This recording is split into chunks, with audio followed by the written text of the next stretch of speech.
안녕하세요. 테슬라 그리고 나스닥 3배 레버리지 TQQQ 투자자 태맨입니다. 매일매일 테슬라 그리고 나스닥 관련된 소식을 업데이트해드리며 시황을 분석하고 장기적인 관점에서 테슬라 그리고 TQQQ를 바라보고 투자하고 있습니다. TQ맨 채널은 유튜브 이외의 다른 채널, 예를 들면 카카오톡 리딩방을 운영하지 않으니 참고하시기 바랍니다. 유사품에 주의하세요. 오늘은 중요한 날이라서 구독자분들에게 제 의견을 전달하기 위해 이렇게 또 영상을 만들었습니다. 어제 미국 시장부터 간단하게 살펴볼까요?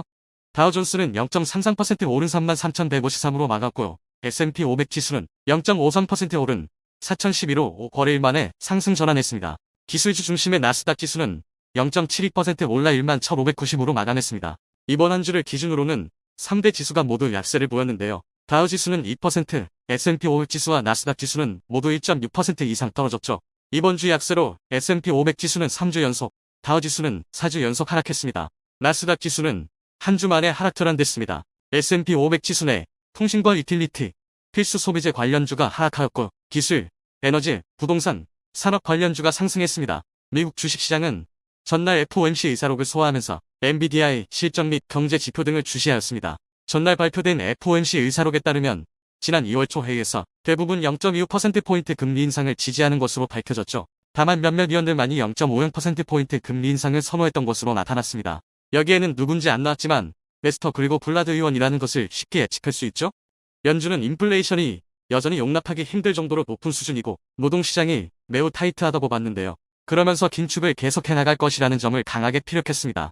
연준 긴축 위험은 최근 주시장에 반영돼 한동안 주가 하락 압력을 가했는데요.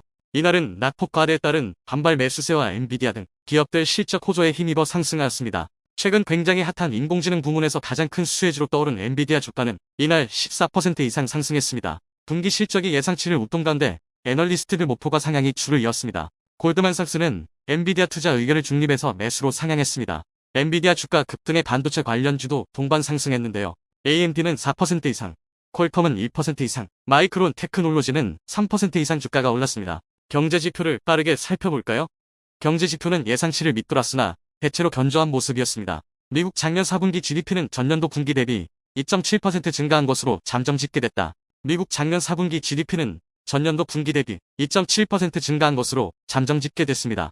이는 이전 속보치인 2.9% 증가와 시장 예상치인 2.9% 증가에서 하향 조정된 수치입니다. 다만 경기 침체 우려 속에도 미국 경제는 2개 분기 연속 플러스 성장세를 보여주고 있습니다. 실업지표는 여전히 노동시장이 견조함을 보여주었는데요.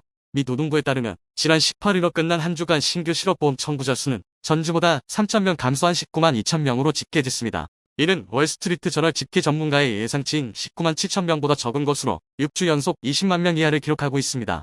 뉴욕 증시 전문가들은 1월 랠리 모멘텀이 약화하고 있다고 진단했는데요. 페어리드, 스트래터지스의 캐시 스톡텐 차트 애널리스트는 CNBC에서 S&P 500 지수 3,900선이 깨질 위험이 있다며 불행히도 다음 지지선은 10월에 테스트한 3,500이다라고 말했습니다. 그는 갑작스러운 주가 흐름의 전환은 시장 심리 변화를 보여준다며 단기적으로 견디기 힘들 것이라고 전망했습니다.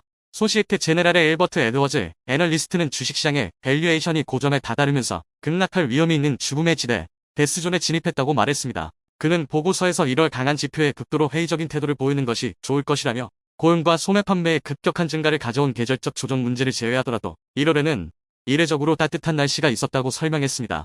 그는 지난해 10월 증시는 베이스캠프라는 안전지대 P 15배, 주식 위험 프리미엄 270 BP를 떠나 밸류에이션 정상 P 28.6배, 주식 위험 프리미엄 15BP에 근접했다고 말했습니다. 산소가 극도로 희박해진 지금과 같은 시점에는 실수가 생긴다고 덧붙이며 등반가들은 이곳을 죽음의 지대라고 부른다라며 지금 상황에 비유했습니다. 패드워치에 따르면 연방기금 금리 선물 시장 마감 시점의 연준 3월 금리 인상 가능성은 0.25%포인트가 73%, 0.50%포인트가 27%를 기록했습니다. 시장은 3월 50bp의 가능성이 점점 올리고 있으나 실제 이뤄질 가능성은 희박하지 않나 보고 있습니다. 빅스 지수 살펴보겠습니다. S&P 500 변동성 지수는 약 21 정도로 마감했습니다. 공포 탐욕 지수 한번 살펴보겠습니다. 63 정도로 아직도 탐욕 구간에 머무르고 있네요. 오늘은 굉장히 중요한 지표가 나오는 날인데요. 바로 개인 소비 지출의 경제 지표 발표가 있는 날입니다. 4분기 개인 소비 지출 PCE 가격 지수는 전기 대비 3.7% 오른 것으로 쏘고 변동성이 큰 음식과 에너지를 제외한 4분기 근원 PCE 가격 지수는 3.9% 상승해서 4.3% 상승으로 상향 조정됐습니다. 투자에 참고하시길 바랍니다. 테슬라 차트 살펴보겠습니다. 이전 영상에서 투자자의 날까지는 지수 대비 강한 흐름을 보여줄 수 있으며 200달러에서 210달러 사이에서의 횡보를 예측했었는데요.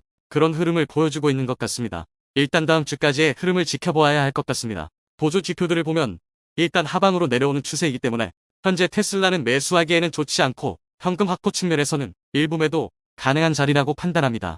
QQQ 차트 보겠습니다. QQQ는 나스닥 3배 레버리지 상품으로 다른 개별 종목보다 더 큰 조정을 받고 있는데요. 현재 위치는 굉장히 애매한 자리라고 판단됩니다. 보조 지표상으로 고점은 아니지만 흐름상 하방으로 조금 더 떨어질 가능성이 있다고 판단됩니다. 제 기준에서는 매수하기에는 애매한 자리이기 때문에 PCA 발표를 보고 난 후에 대응할 예정입니다. PCA 지표가 예상보다 0.2 정도 이상 크게 하락한다면 QQQ 일부 매수도 고려해볼 수 있을 것 같고요. 만약 PCA 지표가 예상치에 부합하거나 오히려 상승하였다면 추가 하락이 예상되기 때문에 매수하지 않고 지켜보도록 하겠습니다. S&P 차트 보겠습니다. 제가 그어놓은 추세선을 따라 내려오고 있고요. 또한 지지선을 받쳐주면서 혼조세를 보이고 있다고 할 수 있겠습니다. 지금은 위로 아래로 전부 다 움직일 수 있는 그런 차트인 거죠. 5일 이평선이 20일 이평선을 깨고 내려왔고 단기 고점 시그널을 보여주고 있기 때문에 240일 이평을 기준으로 지지하는지 그리고 상방과 하방의 추세선을 따라 어느 방향으로 움직이는지 같이 지켜보겠습니다. 최근에는 이렇다 할 큰 호재나 악재가 보이지 않고 횡보 및 조정 장세를 이어가고 있습니다. 어려운 장이라고 생각합니다. 이때 우리에게 필요한 것은 바로 기준입니다. 지금 차트에서는 하락, 상승 두 가지 시나리오가 전부 다 가능합니다. 만약에 지금 내가 주식을 전부 다 팔고 현금을 쥐고 있는 사람이라면 아마 주식이 오르는 것이 두려워 오르지 말아달라고 속으로 기원하고 있을 것입니다. 만약에 주식 비중이 100%인 올인 투자자의 경우 PCA가 제발 예상보다 떨어져라 속으로 기원하고 있겠죠. 하지만 우리는 신이 아니기에 100% 예측은 불가능합니다. 여러 가지 시나리오를 써보고 그에 맞게 대응을 해야 하는 것이죠. 그래서 일부 현금 확보는 필수인 것입니다. 왜냐하면 상황에 따른 대응을 할 수 있기 때문이죠. 이런 대응만 있을까요? 어떤 지수를 기점으로 잡아놓고 그 밑으로 떨어질 때는 매수한다 또는 매도한다라는 기준을 잡아놓으면 훨씬 대응하기가 쉬울 것입니다. 저는 PCA 지표를 보고 대응할 예정입니다. 그 전까지는 어떠한 매수, 매도도 하지 않겠습니다. PCA 지수가 좋게 나와서 S&P 지수가 상방으로 방향을 틀어진 것을 확인하고 다시 개별 주식 또는 지수 추종 상품을 매수해도 크게 손해볼 것은 없다고 생각합니다. 조급한 마음은 실수를 부르는 법이죠. PCA 지표에서도 주법의 항목이 큰 비중을 차지하기 때문에 소비자 물가지수와 비슷하게 나올 것이라고 예상하고 있습니다. 그렇다면 미국 증시는 방향을 잡지 못하고 횡보 장세를 이어갈 것이고 연준 의원의 매파적인 발언으로 인해 증시의 변동성이 커질 것이라고 생각합니다. 지금은 어느 때보다 본인의 기준을 점검하고 PCA 지표가 나온 후에 움직이는 시장을 보고 대응을 준비해야 할 것입니다. 만약 예상치 못한 결과가 나와서 시장이 크게 상승하거나 하락할 시 저의 행동에 어떠한 변화가 생긴다면 커뮤니티 게시판을 활용하여 전달드리도록 하겠습니다. 이번 주 정말 다이나믹하고 피로가 높은 한 주였습니다. 정말 고생 많으셨고 오늘 주식 대응 잘하시길 바라겠습니다. 다음에도 좋은 내용으로 찾아뵙겠습니다. 구독과 좋아요 부탁드립니다. 감사합니다. Even when you feel low, you can still go. Even when you feel slow, you can still go. Even when there's no hope, you can still go. I never answer to no, man, I still go.